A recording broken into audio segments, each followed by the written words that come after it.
Explotación sexual infantil.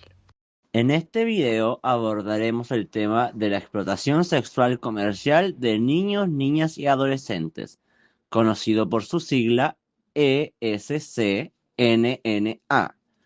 Nuestro objetivo es analizar este fenómeno desde sus bases conceptuales, revisar y comprender la situación en el contexto internacional y nacional, comprender su impacto biopsicosocial en los niños, niñas y adolescentes, y finalmente compartir una reflexión que como grupo nos planteamos como una pregunta central.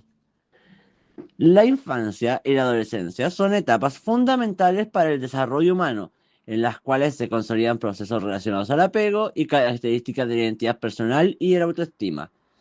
Pese a la importancia de estas etapas en el desarrollo, existen condiciones de vulneración extrema que pueden desviar drásticamente el desarrollo psicosocial de los niños, niñas y adolescentes.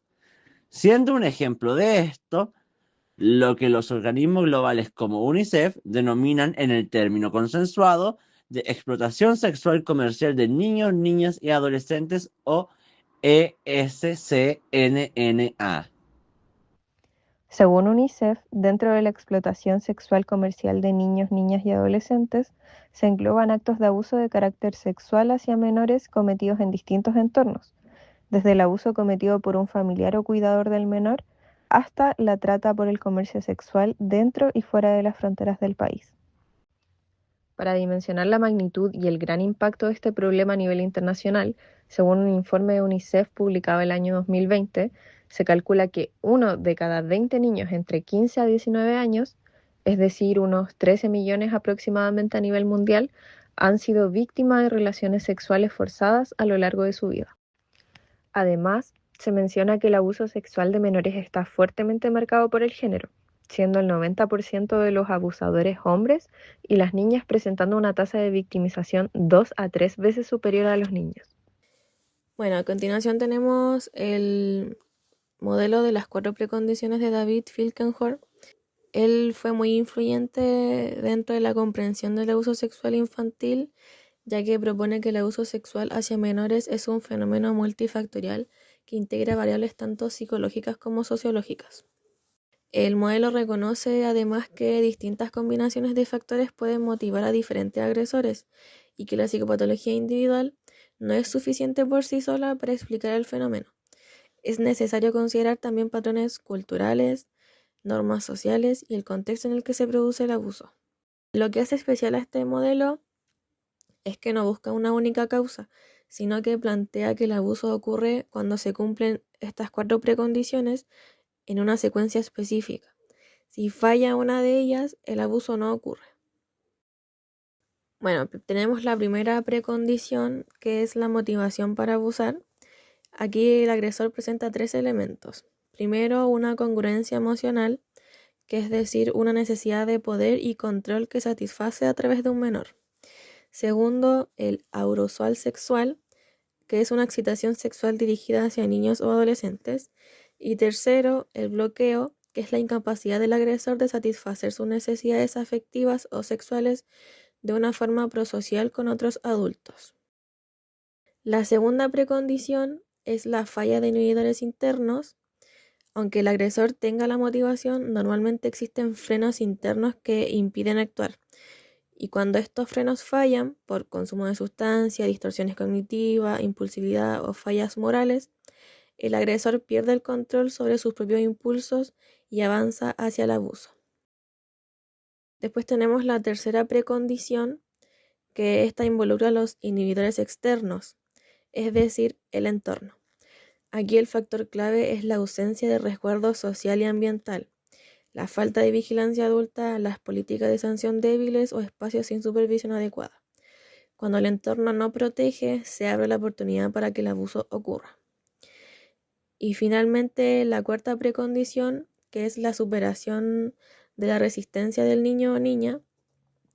Aquí el agresor busca neutralizar la capacidad de la víctima para resistirse, ya sea mediante intimidación, manipulación emocional o aprovechándose de su vulnerabilidad. Cuanto más vulnerable es el menor, emocionalmente, socialmente o económicamente, más fácil resulta esta neutralización. En resumen, este modelo nos muestra que el abuso sexual infantil no es un hecho aislado ni espontáneo, es el resultado de un proceso donde fallan múltiples barreras de protección, tanto individuales como sociales. En relación con el contexto chileno, distintas instituciones han alertado sobre un aumento sostenido de casos de explotación sexual infantil y adolescente en el país. La Defensoría de la Niñez identificó como principal población de riesgo a niñas y adolescentes entre 14 y 17 años, quienes presentan mayores índices de victimización. Además, los casos se concentran principalmente en regiones urbanas como la metropolitana, Valparaíso y Biobío, así como también en zonas del norte del país donde fenómenos como la migración y la trata de personas aumentan la vulnerabilidad de niños, niñas y adolescentes. Frente a esta problemática, Chile ha desarrollado leyes orientadas a fortalecer la protección infantil. Entre ellas, destaca la Ley 21.430, que establece garantías y protección integral de los derechos de la niñez, promoviendo la responsabilidad del Estado en la prevención y restitución de derechos vulnerados. También se encuentra la Ley 21.522, que endurece las sanciones relacionadas con delitos de explotación sexual infantil. Sin embargo, a pesar de estos avances legales, esta problemática continúa siendo un importante desafío social y de salud pública, lo que evidencia la necesidad de fortalecer la prevención, la detección temprana y la protección especializada hacia niños, niñas y adolescentes. La explotación sexual comercial de niños, niñas y adolescentes no es solo un problema legal o social, sino que tiene además un impacto profundo en la salud mental y el desarrollo biopsicosocial de las víctimas. La explotación sexual infantil y el abuso sexual infantil constituyen fenómenos de alta complejidad que generan graves consecuencias en el desarrollo psicológico, emocional, físico y social de los niños, niñas y adolescentes. Diversos estudios señalan que este tipo de violencia produce una devastación emocional que afecta profundamente el bienestar biopsicosocial de las víctimas, alterando su percepción de seguridad, sus vínculos afectivos y su desarrollo integral. Desde la psicología del trauma, Judith Herman plantea que las experiencias traumáticas repetidas durante la infancia pueden generar un trauma complejo, afectando múltiples áreas del funcionamiento psicológico. Entre estas consecuencias se encuentran la desregulación emocional, conductas autodestructivas, sentimientos persistentes de culpa y vergüenza, dificultades en las relaciones interpersonales y alteraciones en la percepción de sí mismo y de los demás. Estas características son especialmente frecuentes en víctimas de explotación sexual infantil, debido a que muchas veces el abuso ocurre de manera reiterada, prolongada y en contextos de manipulación o coerción. En relación con la salud mental, la evidencia muestra que niños y adolescentes víctimas de abuso sexual infantil presentan mayores probabilidades de desarrollar ansiedad, depresión, trastorno de estrés postraumático, trastornos del sueño, aislamiento social, baja autoestima e ideación suicida. Además, muchas víctimas experimentan sentimientos de miedo, desconfianza y dificultades para expresar lo ocurrido, especialmente cuando el agresor corresponde a una figura cercana o de confianza.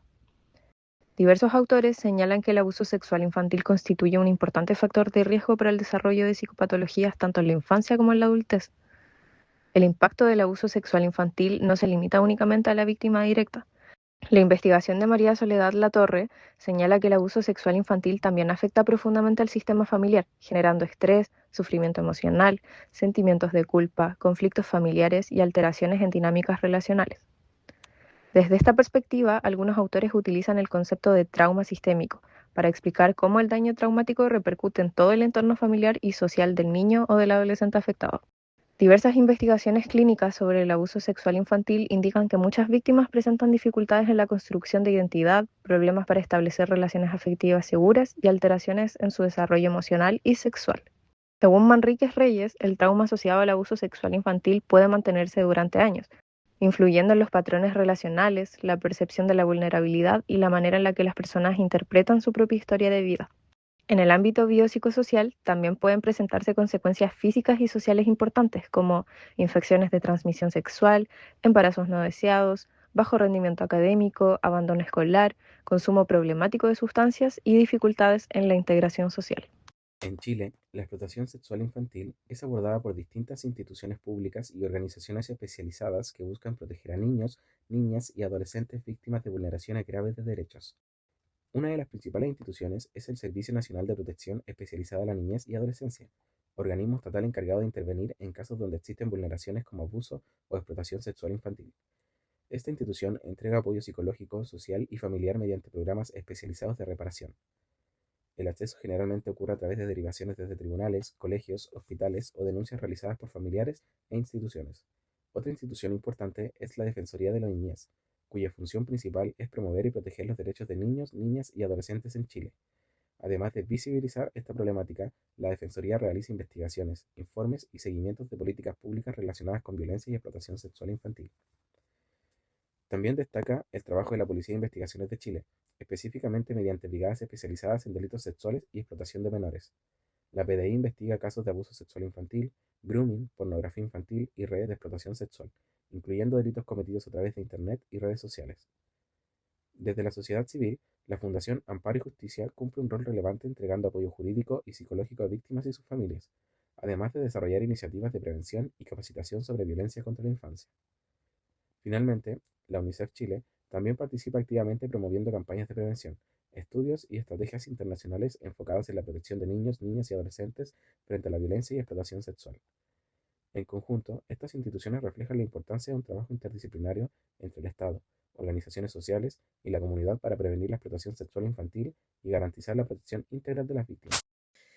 ¿De qué manera la normalización de ciertas conductas o discursos en la sociedad puede facilitar la explotación sexual infantil, incluso cuando no somos conscientes de ello? La normalización de ciertas conductas o discursos puede facilitar la explotación sexual infantil cuando la sociedad minimiza situaciones de riesgo como la sexualización temprana, la falta de educación sexual o la indiferencia frente a señales de abuso. Esto crea un entorno donde estas vulneraciones pasan desapercibidas o se justifican. Por eso, la prevención no solamente depende de las leyes o las instituciones, sino también de la responsabilidad colectiva de cuestionar discursos, educar, proteger y visibilizar estas problemáticas antes de que ocurra el daño.